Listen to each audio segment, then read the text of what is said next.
today.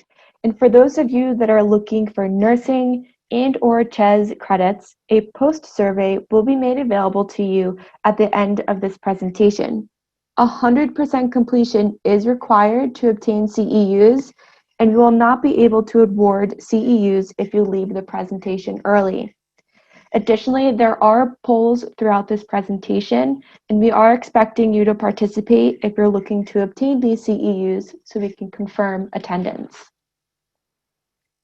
Before we begin, I do have a few statements to review. Our disclosure statement for this presentation is as follows. The Planning Committee, presenters, and content reviewers have no conflicts of interest to disclose. Disclosure forms are required, and they are reviewed for issues. There will be no discussion of off-label use of FDA-approved products. There is no commercial support for this program. Speakers are required to present balanced and unbiased presentations. The presentation content has been reviewed, and any bias has been eliminated. Our learning outcome for this presentation is at the conclusion of the educational activity, nurses and everyone else with us today will self-report a gain in knowledge on the adverse effects of tobacco use on patient health and referral sources in New Jersey by completing a learner satisfaction evaluation. The process for awarding contact hours specifically for nurses. Participants who successfully complete 100% of this educational activity will receive 1 contact hour.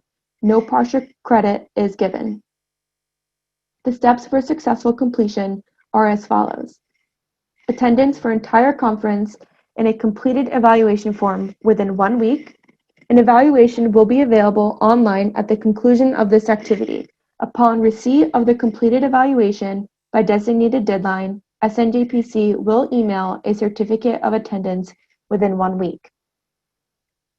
In our accreditation statement, Southern New Jersey Perinatal Cooperative is an approved provider of nursing continuing professional development by the New Jersey State Nurses Association, an accredited approver by the American Nurses Credentialing Centers Commission on Accreditation. The provider number is P1062/1922. And to begin today's presentation, I do want to review our objectives.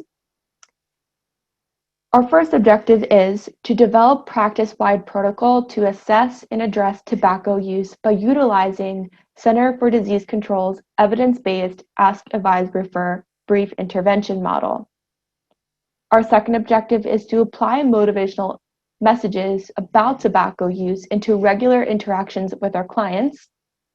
And our third is to summarize the health risks associated with smoking, exposure to second and third-hand smoke, tobacco dependence, and electronic nicotine delivery systems. This slide shows some important information from the World Health Organization on COVID-19 as it relates to smoking and vaping. Smokers are more likely to be more vulnerable to COVID-19. The act of smoking means that fingers and possibly contaminated cigarettes are in contact with lips, which increases the possibility of transmission of virus from hand to mouth. Smokers may also already have a lung disease or reduced lung capacity, which would greatly increase the risk of serious illness. Conditions that increase oxygen needs or reduce the ability of the body to use it properly will put patients at a higher risk of serious lung condition such as pneumonia. And this PDF that we have on this slide is available at cdc.gov. It was released April of 2020, and we would like to highlight that the CDC lists smoking as a condition of a compromised immune system.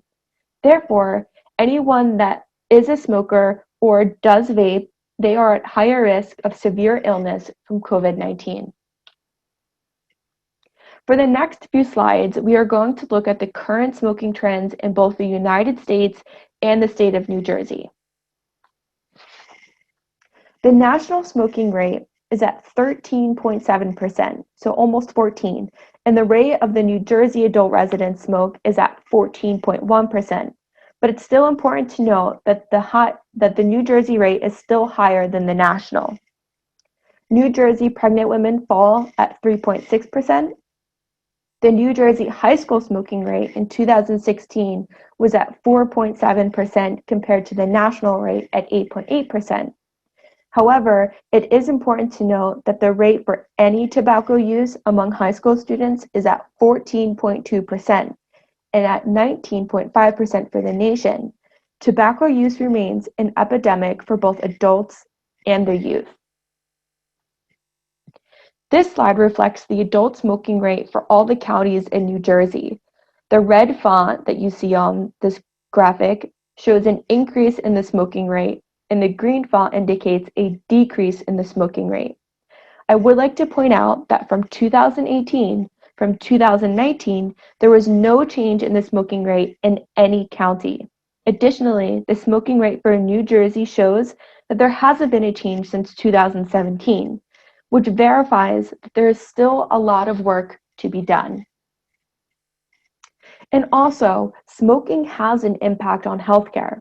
For every dollar spent on tobacco prevention, states can reduce tobacco-related healthcare expenditures and hospitalizations by up to $55. Smoking is estimated to cost the United States between $132.5 and $175.9 billion for medical expenses, as well as $151 billion in lost productivity due to premature death every year. And for the sake of this training today, everyone that is listening in is going to be considered a clinician, whether you're a nurse, social worker, health educator, counselor, you are a clinician. And if today you are viewing as a consumer, you can use these tools to talk to your loved ones as well. Ask, Advise, Refer is a brief intervention model that meets the clinical practice guidelines for treating tobacco use and dependence. Tobacco dependence is a chronic disease that often requires repeated intervention and multiple attempts to quit. Clinicians should encourage every patient willing to make a quit attempt to use the counseling treatments and medications recommended in this guideline. Brief tobacco dependence treatment is effective. Clinicians should offer every patient who uses tobacco at least the brief treatments shown to be effective in this guideline. Brief tobacco cessation interventions may only take a small amount of office time, but when successful, it can greatly improve your patient's quality of life. 70% of smokers want to quit smoking. And decades of research shows us that clinicians can have an important impact on their patients' likelihood of achieving cessation. Compared to patients who receive no assistance from a physician, patients who do receive assistance are between 1.5 and 2 times more likely to quit successfully for 5 months or more. And so it is important to remember, it only takes 3 minutes to use the Ask, Advise, Refer tobacco brief intervention model. So let's quickly review the key takeaways. But before we do so, I do want to run the first poll question. On average, how long does it take to implement the Ask, Advise, Refer intervention?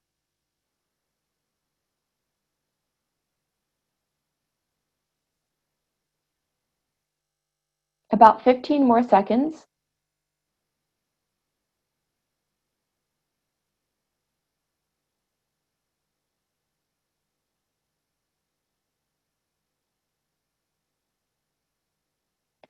Perfect. So we can see that the majority answered correctly. It only takes 3 minutes to implement this intervention that meets the clinical practice guidelines for treating tobacco dependency. That could be 3 minutes that can drastically alter the course of your patient's quality of life. So here is a summary of the process. First is to ask. Ask about their tobacco use. Second is to advise. We want to advise tobacco users to quit, and we are also going to determine their readiness to do so. And lastly, we are going to refer them to resources, many of which we will cover today. So within the first minute, like I said, the purpose is to ask. Our goal is to make the client comfortable talking about their tobacco use. It is important to ask at every visit if our patient is smoking, because they may have resumed smoking since the last time you've seen them. Rather than using the yes/no question that is often found in our electronic health records, we want to use open-ended questions to engage the client. Something like, "Tell me about your tobacco use." Remember to be non-judgmental in the way that we are asking. And be prepared, because most clients are not ready to talk about their tobacco use during their office visit. They could be caught off guard and may not want to talk about their smoking status. Again, we want to ask open-ended and non-judgmental questions. We start by asking about the type and amount of tobacco use. There are some suggestions on this slide, like describe for me what your tobacco use in the past looked like, or like the one I suggested earlier, tell me about your tobacco use. Non-smokers and ex-smokers will provide you with their no in a form of a sentence. It may sound like, "No, I haven't smoked in 3 years," or "No, I have never smoked." If identified as a current or former smoker, keep the conversation going by asking, "How many cigarettes per day do you smoke?" Or "How many cigars per day do you smoke?" And increasingly more relevant in today, how often do you puff on your e-cigarette or vape? And for the client that quit using tobacco products, remember to congratulate them and encourage them to continue cessation. Also, follow up with them with relapse prevention information. Provide them with contact information that can help them remain tobacco-free. The next step is clear. We want to use this second minute to advise our client to quit smoking. We do this in a clear and strong message. This is also where we determine their readiness to quit. Most physicians report that they discuss smoking with their patients, but more than half of patients who smoke report that their physicians have not advised them to do so. Although this may reflect selective recall, a clear and strong message will avoid this perception. Brief statements such as, "You need to give up cigarettes," are not perceived as strong advice to quit. The slide shows sample message scripting. A clear message like, "My best advice for you and your family is for you to quit smoking," is appropriate. Your message could be strong and state the necessity for action. As your clinician, I need you to know that quitting smoking is the most important decision you can make to protect your own health. It is also suggested to personalize the message and tie tobacco use to current symptoms and health concerns or the exposure to children. Some additional communication starters: determine possible barriers that your patient may have to quitting. That could be something like living with another smoker. Don't forget to talk about previous quit attempts. Found out what had worked in the past and what hadn't worked. Again, I want to highlight that within this second minute, we are determining their readiness to enroll in a tobacco treatment program, as well as having an open conversation about their history of smoking cessation medications and nicotine replacement therapies, which is often abbreviated as NRT. This image shows the 7 FDA-approved medications and how to use them. It is available to download from our toolkit, which can be found on the New Jersey Quitline website. The link for our toolkit will be shared in the chat at the conclusion of this presentation. I would like to also mention that in New Jersey, Medicaid does cover all 7 of these FDA-approved medications with a prescription from the provider. The provider should also emphasize the importance of quitting. As providers, employ the teachable moment before health problems arise or get worse. Discuss the impact smoking has on current health or illness status, its impact on children and others in the home, including our pets, because those are family as well, its and its costs associated to smoking. Some facts that may be persuasive in that moment are, on average, it takes 6 to 10 quit attempts in an individual's lifetime to quit smoking for good. So we're reiterating that perhaps their first couple times were unsuccessful doesn't mean that they're always going to be unsuccessful and that they're never going to be smoke-free. There are 7,000 chemicals in cigarettes. Can you believe that? 7,000? Smoking triples risk of SIDS in infants. And be sure to mention the facts about second and third-hand smoke. The next couple of slides are going to provide some sample scripting for different populations. For the purpose of leaving some time at the end of this presentation for questions, I will only be highlighting a few of my favorites. However, if you are interested in obtaining these slides, we can make them available for you. My favorite from this slide is, using support services can more than double your chances of quitting. Counseling and nicotine replacement therapies are very effective. Another example, but for the pregnant mother, as your clinician, provider, social work, maybe family member or friend, I need you to know that not smoking is the most important decision you can make to protect your baby and your own health. And lastly, scripting for the youth. And remember that any tobacco use among high school students in New Jersey is at nearly 15%. So it is especially important to advise them to quit smoking. You can say, tobacco companies target you to make up for the consumers they lose every day from dying from tobacco use or quitting.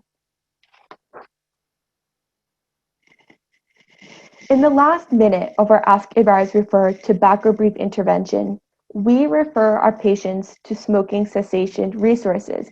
And remember, within this last minute, all we are doing is referring.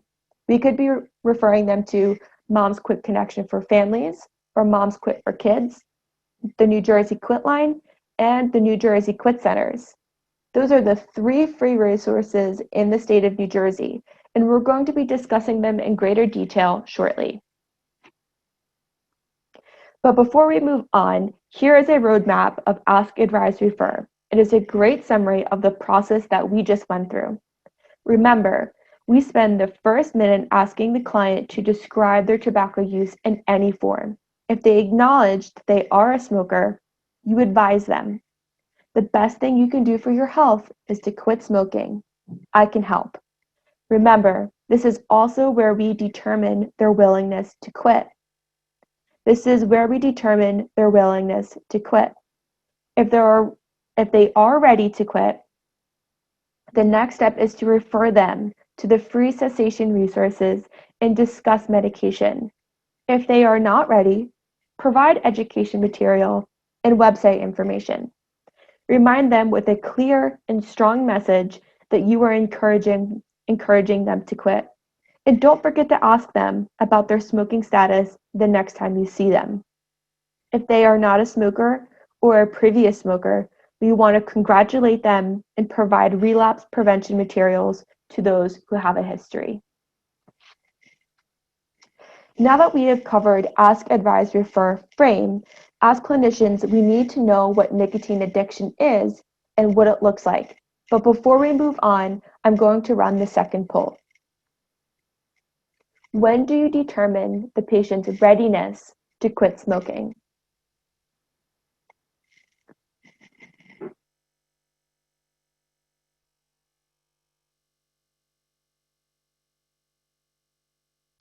Another 15 seconds.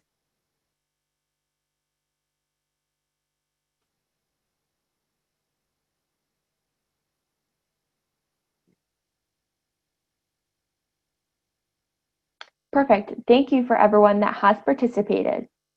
So briefly, in the first minute, all we are doing is asking if they are a smoker. In the second minute, we are advising them to quit and determining their readiness to quit. And lastly, refer. Refer is when we're referring them to New Jersey resources. So the answer to this question is advise.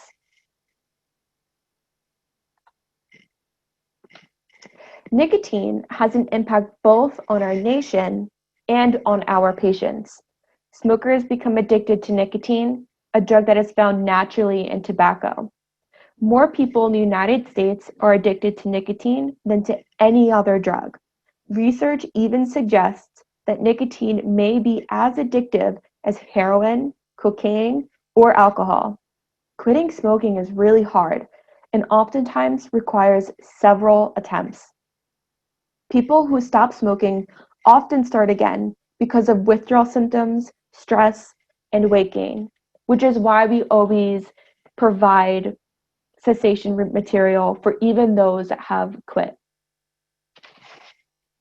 As I mentioned earlier, cigarette smoking is a deadly mix of more than 7,000 chemicals. Hundreds are toxic, and over 70 are known to cause cancer. Cigarette smoke contains approximately 2 milligrams of nicotine per cigarette. This is important to know when discussing nicotine replacement therapy with a patient or client. To avoid withdrawal, replacing the nicotine with NRT in approximately the same quantity that they would receive in a regular cigarette would be the goal. We already established that smoking is an addiction.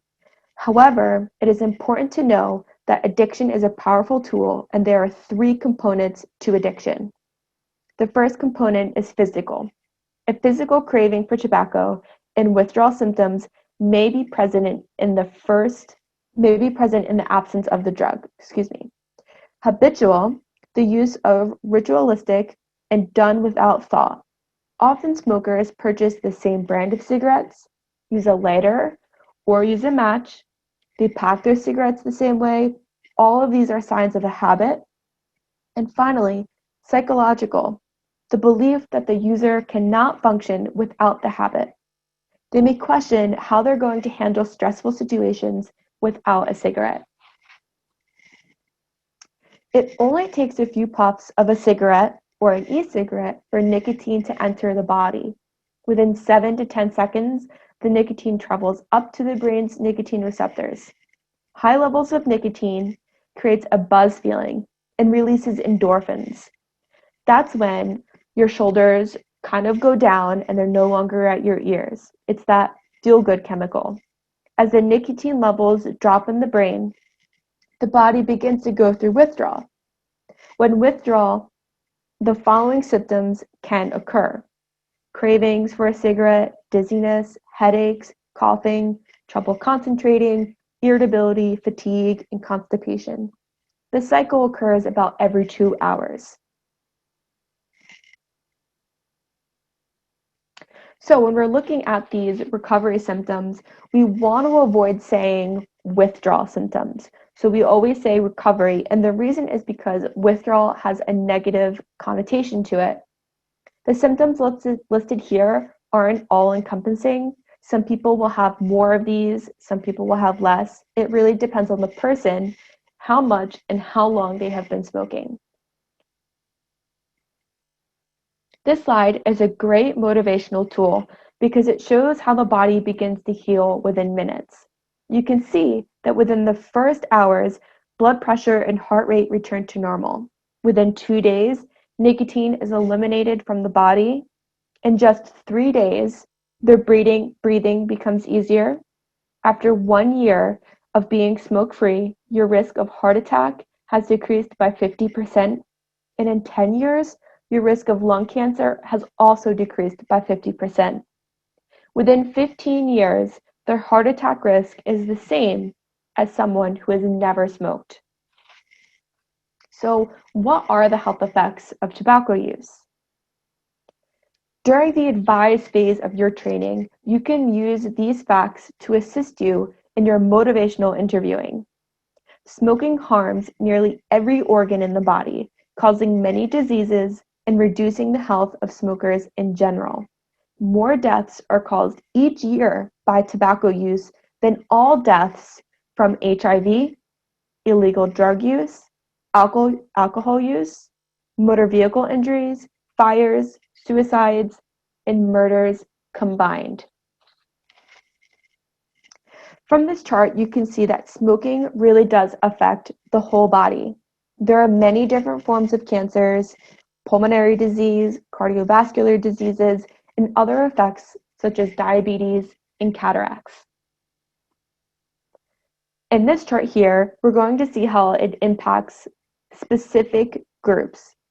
We have the impacts here on women, babies, fetuses, and the youth. So it can impact infertility and conception delay.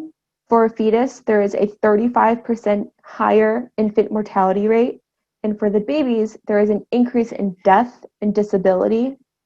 Smoking lowers milk supplies for mothers, and for the youth, they are likely to develop asthma and become addicted faster. I do want to say before we move on to the next slides that if there are mothers that are currently using tobacco, I strongly encourage you to quit. However, the benefits of breastfeeding do outweigh the risks of nicotine, and breastfeeding is encouraged according to the American College of Pediatrics. Lastly, I want to finish up this section with the impact of smoking that it has on medications and mental health. It can alter the metabolic rate. It affects antidepressants and antipsychotics. Dose adjustments may be needed when quitting, but nicotine replacement therapy does not interfere with antidepressants and antipsychotics. This link here directs you to a list of drug interactions if you are interested. Briefly, I do want to touch on mental health and the impact smoking has. Almost half of annual deaths from smoking are from people with a mental illness or substance abuse disorder. Most common causes of death are ones that are caused by smoking. That's heart disease, cancer, and lung disease. Quitting is the most effective when combined with mental health care, motivational interviewing, and nicotine replacement therapy. To move on to environmental smoke, we are talking about secondhand and thirdhand smoke. This training would not be comprehensive without mentioning how environmental tobacco smoke affects both oneself and our loved ones. It is important to encourage a smoke-free environment. Secondhand smoke is the combination of smoke from the burning end of the cigarette and the smoke breathed out by smokers. Secondhand smoke contains about 7,000 chemicals, and over 70 are cancer-causing chemicals. There is no safe amount of secondhand smoke. The U.S. Surgeon General reports released in 2006 and 2010 stated that secondhand smoke is a Class A carcinogen with no safe level of exposure. Non-smokers who are exposed to secondhand smoke at home or at the workplace are at an increased risk of developing lung cancer, coronary heart disease, and respiratory problems. 41,000 non-smokers die every year from exposure to tobacco smoke. About 4 out of 10 U.S. children aged 3 to 11 are exposed to secondhand smoke. 56% of New Jersey students in 9th to 12th grade are non-smokers exposed to secondhand smoke. That contributes to childhood asthma. We see here that 8 to 13% of asthma cases in children are under the age of 15 years old. It increases frequency of episodes and severity of symptoms. 200,000 to 1 million asthmatic children are affected by secondhand smoke. Possible problems with cognitive functioning and behavioral development. They are more likely to become smokers, and children are also more likely to suffer from ear infections, bronchitis, and pneumonia, all from secondhand smoke. Thirdhand smoke. A lot of people haven't heard of thirdhand smoke before. After secondhand smoke has become so popular, thirdhand smoke was kind of put on the back end. But thirdhand smoke refers to the toxins from cigarette smoke that stick to soft surfaces. Through thirdhand smoke, people can be exposed to the same toxins found in tobacco smoke. Low levels of toxins can build up to dangerous levels in the body, causing learning problems for children. Thirdhand smoke can stay on unwashed surfaces for days, weeks, and even months. These surfaces can include walls, floors, counters, your clothes, etc. With those things in mind, we want to encourage a smoke-free home and a smoke-free car. Secondhand smoke causes nearly 34,000 premature deaths from heart disease each year in the United States among non-smokers. A smoke-free environment decreases the health risks associated with environmental tobacco smoke. Scientific evidence indicates that there is no risk-free level of exposure to secondhand smoke, which means that smoking in another room in your home does not count as a smoke-free environment. Next, we'll be talking about electronic nicotine delivery systems because many of our clients may be using vapes rather than traditional cigarettes. Please note, though, that this is a very brief introduction to ENDS, and if you are interested in more information and in-depth presentations, I am available. My contact information will be at the end of this presentation. Before we move on, we are going to run the third poll.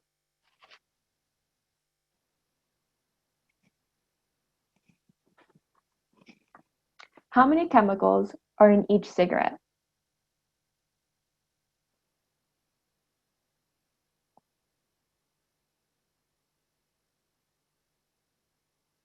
About 15 more seconds.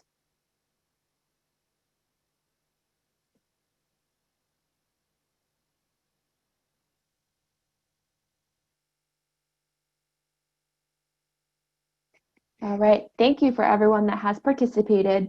And we can see here that the majority got this correct. 7,000 chemicals are in about every cigarette.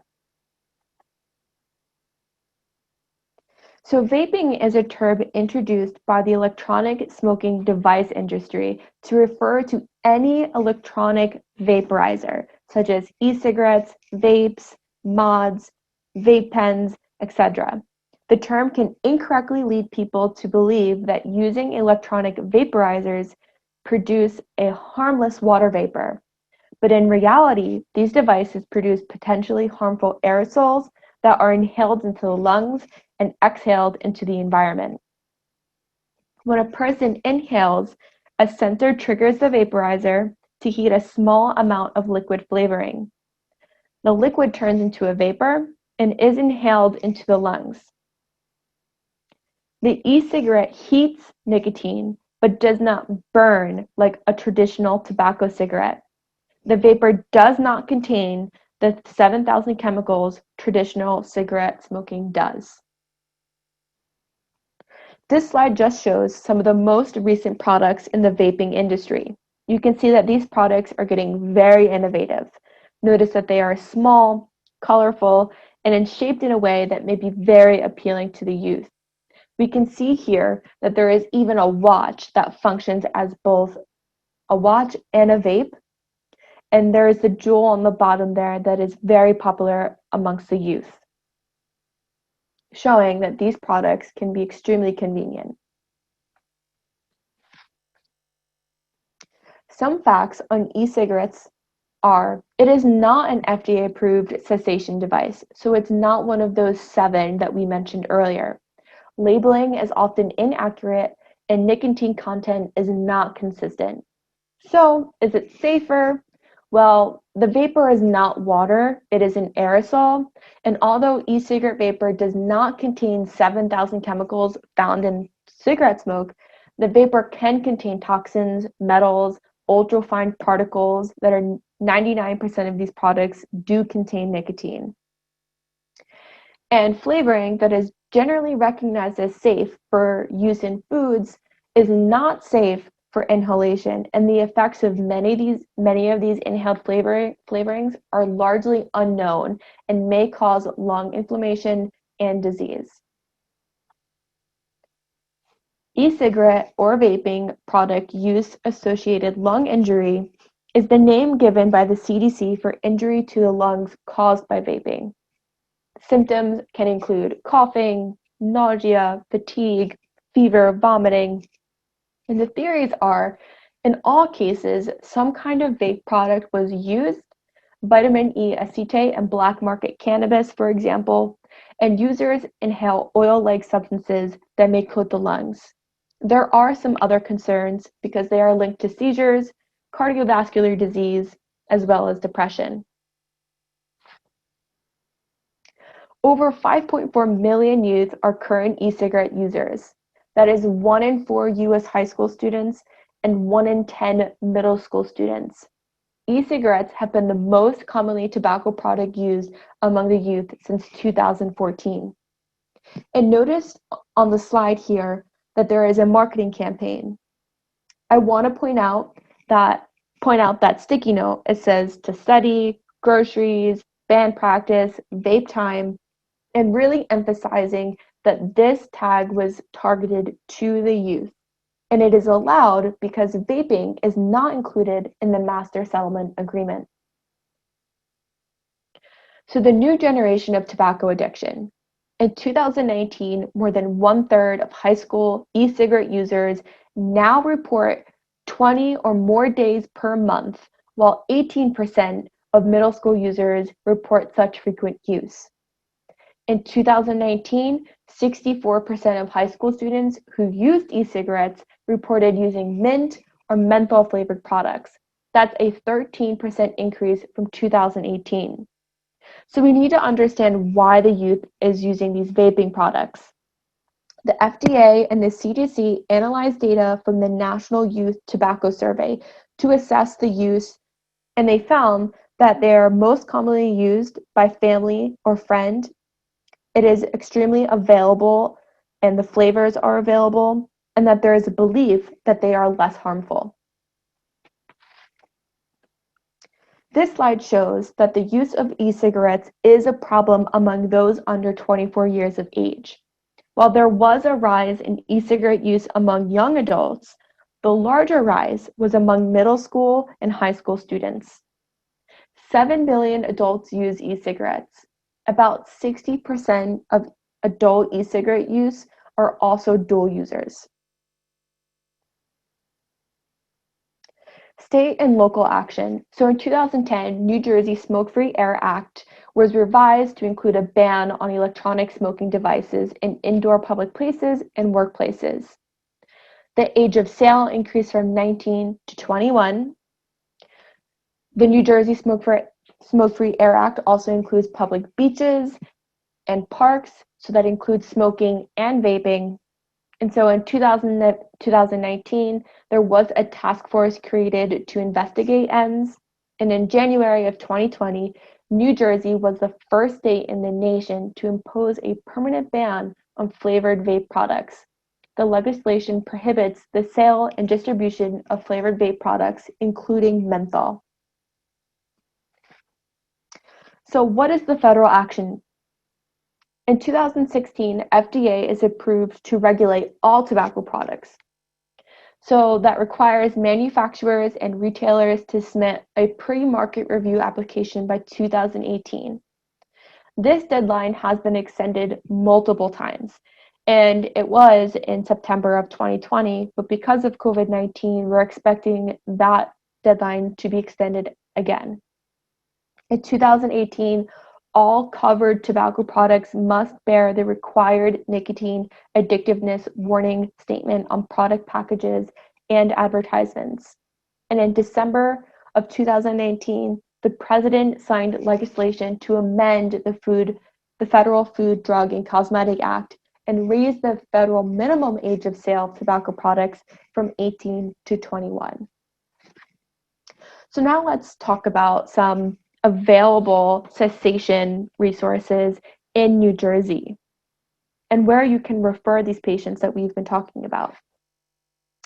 So this is a summary slide of the free resources. We have Mom's Quick Connection for families, Quit for Kids, the New Jersey Quitline, and New Jersey Quit Centers. Like I said, these slides can be made available to you, so you don't have to quickly scribble down this information. Mom's Quick Connection for Families is a free, unlimited smoking cessation program. It offers face-to-face counseling in the southern region of New Jersey and telephone counseling for northern and central New Jersey. There is texting support and educational self-help materials. Pregnant mothers, it's for pregnant or mothers with children 7 years old or younger. And it also includes caregivers. So that could be a father, a babysitter, grandparents. And the client does not need to be ready to quit to enroll into this program. Our counselors are available to just talk and determine their readiness. So here are our referral options and our times our services are available. So you can refer by fax, email, there's a self-referral, as well as a web referral, including Facebook. And the fax referral form can be downloaded from tobaccofreenj.com. Mom's Quick Connection can personalize the top section of this form for each provider in your office. The bottom section of the form is completed and signed by the client to meet HIPAA compliance. And remember, we accept clients in any stage of readiness. So here is the provider follow-up. Mom's Quick Connection generates and sends to individual providers a report documenting the status of each patient they refer to the program. And so we have Quit for Kids texting support program. The target audience is the same as the previous program. The services are at no cost. There is an automated set of personalized messages, and there is also a live chat option if they want to speak to a tobacco cessation specialist. Enrollment options include online, as well as a Facebook link, or they can text the keyword Quit for Kids to 53016. There is also an automatic referral from the perinatal risk assessment. So now we move on to the New Jersey Quitline. This is a free telephone service for New Jersey residents who are 18 years or older, but they must be ready to quit. There are 2 quick phone calls. You can have 3 quit attempts per year, and for those who qualify, free nicotine patches are available. And there is a tailored Quitline participant experience where there is a portal. So it is self-guided. There is email support, a web coach, a quick guide, anything that they might need to really assist them in their quit journey. The referral options are a fax referral, email, or an automatic referral from a provider via the electronic health record, a self-referral, or a web referral. The provider is asked to only fax refer patients to the New Jersey Quitline who are in a stage where they're at least thinking about making a quit attempt in the future.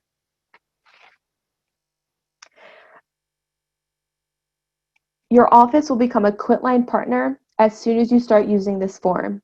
We will deliver customized fax referral forms to your office. It's easy to use for both the professional and the client. The form encourages providers to discuss cessation and offer resources. And you also must select yes that you are a HIPAA compliant entity to receive an outcome report for the person that you refer to the Quitline. And that is, I can show you where that is right now. That is right here. You want to click yes there.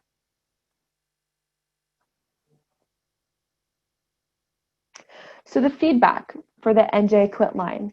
The form looks like this.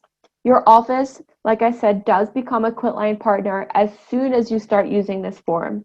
We deliver customized fax referral forms to your office, and this gives a summary of your participant outcome. So any patient that you require, you recommended to the Quitline will receive this as well. And then so we're moving on to our New Jersey Quit Center locations. And you can see them here in the colored counties. There are 11 quit centers throughout New Jersey, and to locate your local quit center, visit tobaccofreenewjersey.com. This is individual and group counseling. It provides residents with the resources to stop or reduce their tobacco product use. Enrolled clients of the quit center may qualify for free NRT as part of their treatment plan. I also want to emphasize, New Jersey quit centers do assist the youth to quit smoking. However, it is with parental permission as well as the quit center's permission to treat this client. And lastly, here is the toolkit that I had mentioned earlier in this presentation. It could be downloaded for free at the New Jersey Quitline website. So in summary, I do have a summary section, but I do want to run our final poll question.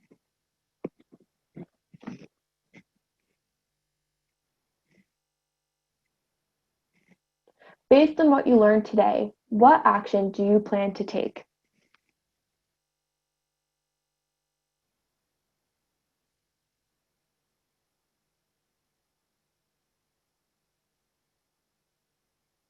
We'll give about 10 more seconds.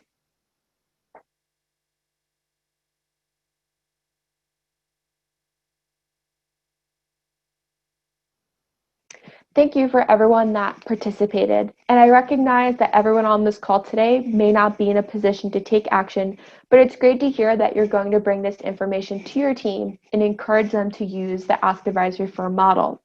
If you need a presentation for your specific organization, please do not hesitate to reach out to me. So in conclusion, clinicians have an impact. Tobacco addiction is a chronic disease and deserves ongoing clinical treatment. Effective smoking cessation can reduce illness and improve patient quality of life.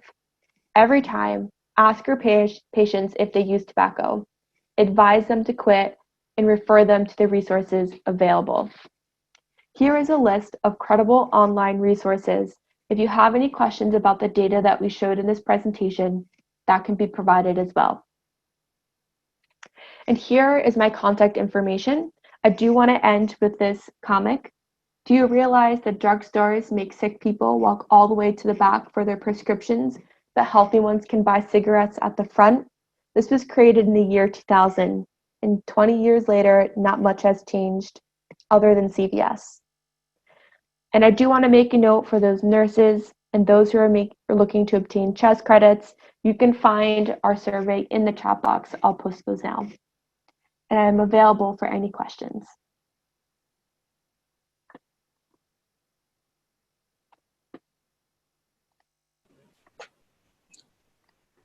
Hello, everyone. This is Heather Jordan now. I am taking a look at our group chat, and I'll pull some questions together for you. Thank you so much for that talk. That was wonderful. We do have a couple of questions about the resources that you talked about today on your talk. Some folks are wondering where they can find that Facts to Quit form, and others are wondering if these materials are available in Spanish. Sure, these are great questions. So all the resources that we talked about, including those fax referral forms, can be found in our toolkit. I'll add the New Jersey Quitline link into the chat, so you can just go ahead and click it, and it'll bring you to the website you can find that toolkit at. And some of the resources are available in Spanish, but I'm not entirely sure if all of them are. I know for Mom's Quit Connection, we do not have a Spanish speaker, but I can't speak for the Quit centers. I know the Quitline should have Spanish speakers. Excellent. I can speak on behalf of the Quit centers very briefly. Please go to Tobacco Free New Jersey and take a look at the map of the Quit centers. All of the Quit centers are able to call into the translation services line, and some of them do have Spanish speaking counselors on staff as well. And some of the materials are in fact being translated into Spanish now, or they are already available. So you can certainly go directly to each Quit center to receive that information for your catchment area. Averly, I'm looking to see. We want to make sure the link to the drug interactions file is in the chat box. I believe someone did post that up, but if you could just take a peek and make sure that link is correct, that would be fab. We do have one participant who asked about the nicotine uptake in a cigarette. You had said 2 milligrams per cigarette as our guide for when we're thinking about tobacco treatment. Can you elaborate on that any more? Sure. So yes, it's 2 milligrams per cigarette. So if we're talking about per pack, that's 20 cigarettes in a pack. So 2 milligrams times 20 would be how many milligrams of nicotine in a pack of cigarettes. In vaping products, like I had mentioned, it's pretty inconsistent right now. It's very challenging to kind of calculate that. So when you're talking about NRT for vaping, clients, that would be a better question for a provider. But yes, it's 2 milligrams per cigarette, and there's 20 cigarettes in a pack. So that's about 40 milligrams of nicotine per pack. Excellent. Thank you. We have another question here. Someone asked, how do you become a quit coach? Interesting.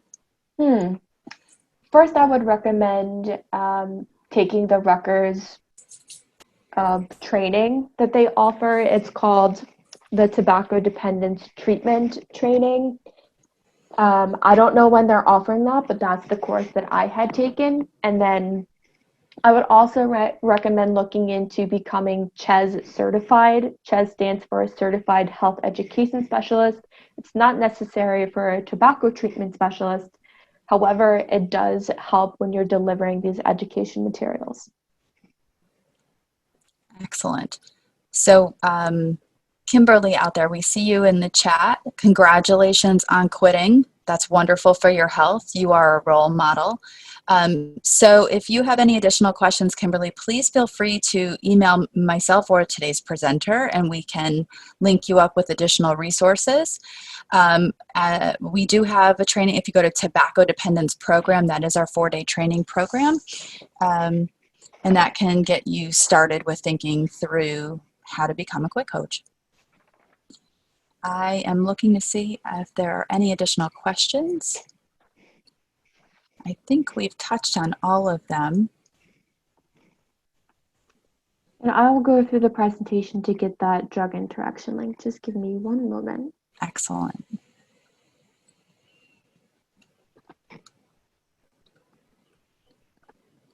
All right. Well, I think if anyone else has a question, please go ahead and type it in the chat box.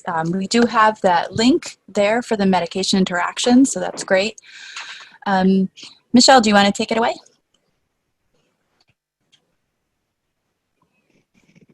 Sounds great, Heather. Thank you so much. On behalf of our team here at Rutgers Cancer Institute, Screen NJ, and the New Jersey Quitline, we thank you so much for your time in joining us today.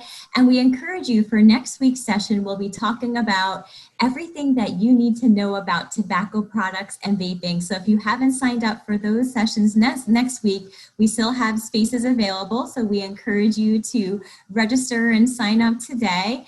And please note that we will also be sharing all of the presentation material as well as the recorded presentations. We'll be e-blasting this out to everyone next week. We're posting these videos on our YouTube channel, so you'll be able to come back and review any materials and have access to the slides that are in the videos. So thank you so much, everyone. On behalf of our team, we wish everyone continued health and safety during this time, and we look forward to seeing you next week. Be well and stay safe.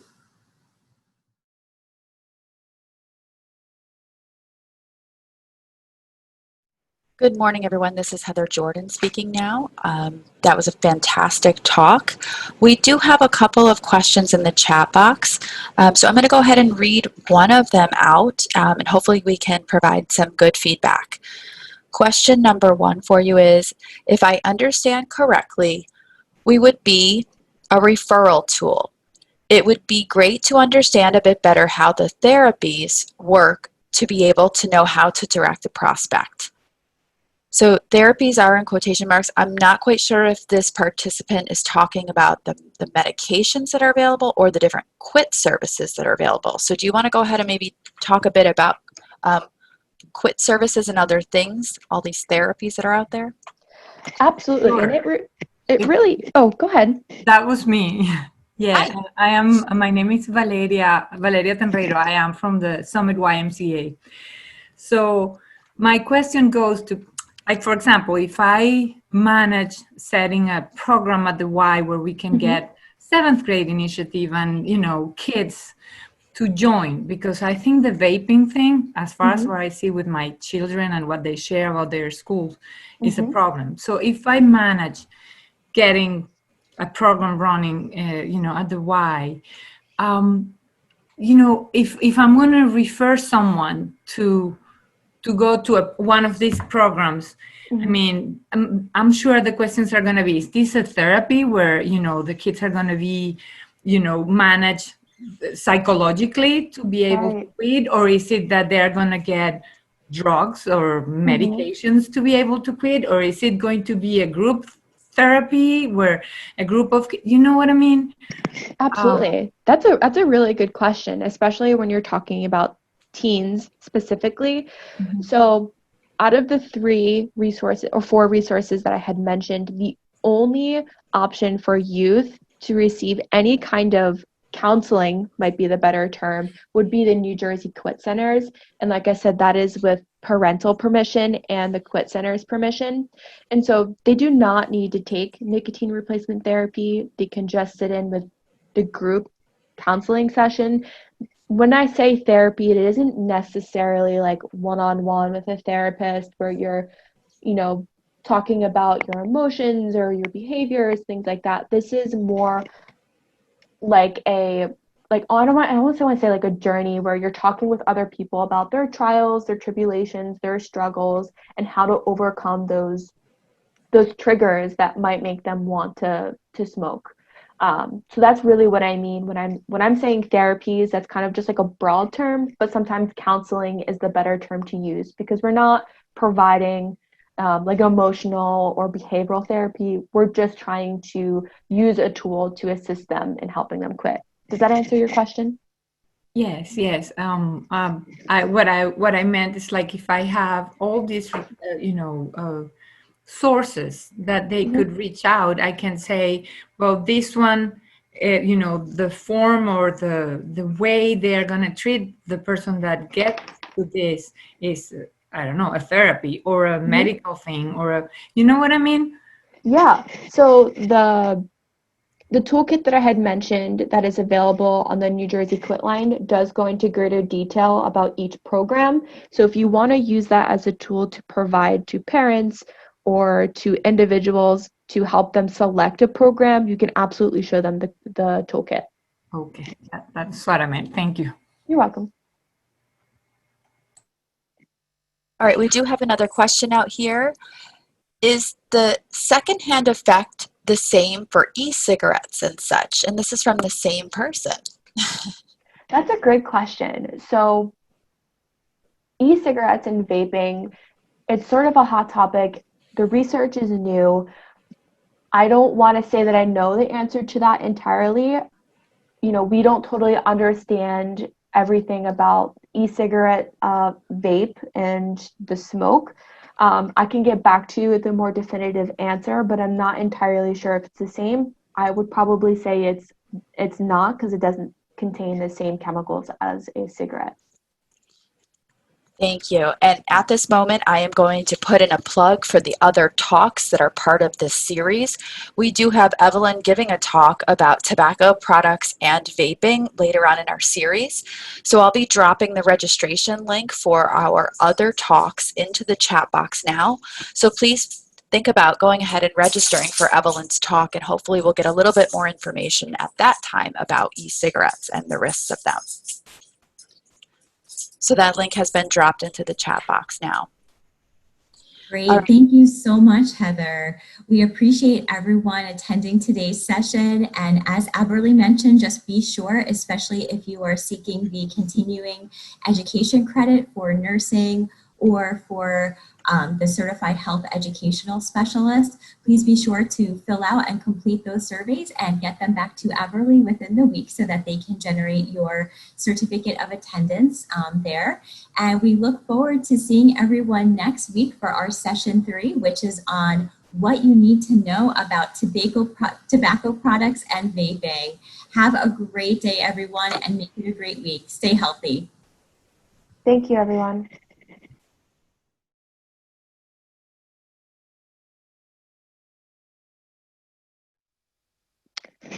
So I don't seem to see Heather on the call right now, but maybe I can look through the chat box. Yeah, I'll help as there you well. go. Not a problem. So we have one question. How can the slides be obtained? And oh, hi, Heather. We cannot hear you. I will do the chat box, no problem. Good afternoon, everyone. Yeah, the first question is how can the slides be obtained? And so we will be following up via email with presentation information and the slides. And then we have another question. Do you know where the budget will be for tobacco prevention for the new fiscal year in New Jersey?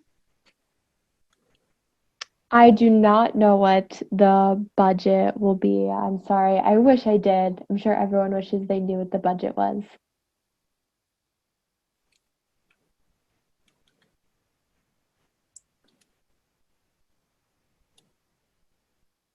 Sure. And then, Oh, go ahead. I'm sorry. Yeah, no, we have another question to please review the referral processes for the Quit resources. Absolutely. So the referral processes can be found on that toolkit that I had mentioned. I'm happy to add that link in the chat for you. But for Mom's Quit Connection, you can just go to momsquit.com. If you're a provider, the form is in the toolkit. We are happy to customize that form for you. And then they can also call us, and then we can make sure that they are in contact with a tobacco treatment specialist. For the New Jersey Quitline, you can go to their website, newjerseyquitline.org, or you could call them. There's also a form that is in the toolkit. And I think you can enroll on their website as well. And then for the New Jersey Quit Centers, if I'm not mistaken, you can contact their point person for each individual Quit Centers, and they'll be able to make an appointment for you. I believe they're all virtual right now, but I'm not entirely sure. The New Jersey Quitline is not a 24-hour service, nor is Mom's Quit Connection. I can pull up the times of those again for you. This is Heather. Can you all hear me now? Yes. Awesome. Hi, everybody. So we did have a couple people trying to log in using my registration link. So we'll make sure that we get your names over to the group that's making sure we're ensuring continuing ed processes are being followed. So I am sorry about that. We have a lot of requests for information that I received privately and over the chat. So I put all of your requests into a Word document that I'll be forwarding over to our fabulous speaker. So in the meantime, thank you, Nicolette, for helping with those Q&As for us. Does anyone else out there have any additional questions? You can certainly type them in the chat box, or if you feel comfortable, you can unmute yourself and ask them live as well. Hi, my name is Fred Seymour, and I work with baseball players, mostly minor league players. And most of the tobacco cessation revolves around combustible smoke or electronic cigarettes. So I saw in the slides, it talked about smokers may be at more of an increased risk from suffering from the coronavirus if they were to obtain the virus. Now, what about spit tobacco users that are, I guess it's a two-part question. Is that because the combustible smoke, which has the 7,000 chemicals and 70 carcinogens, starts to break down your lung capacity, ability to breathe? And so if a spit tobacco user is 50 times more likely to develop an oral cancer or lick cheaper gum, where does that put like those guys in terms of their increased health risks if they were to incur the coronavirus? If that makes sense to you, my question. Yeah, the question makes sense. And I don't want to speak too clinically because I'm just a health educator, but what I will say is that because they're putting their fingers close to their mouth when they're packing the tobacco, if their hands are contaminated and they may have COVID-19 on their hands, they are at an increased risk of getting coronavirus. I'm not too sure if they would be considered in greater illness, like greater severity of their illness. That would probably be a better question for a physician, but I'd be happy to get back to you on that. Thank you.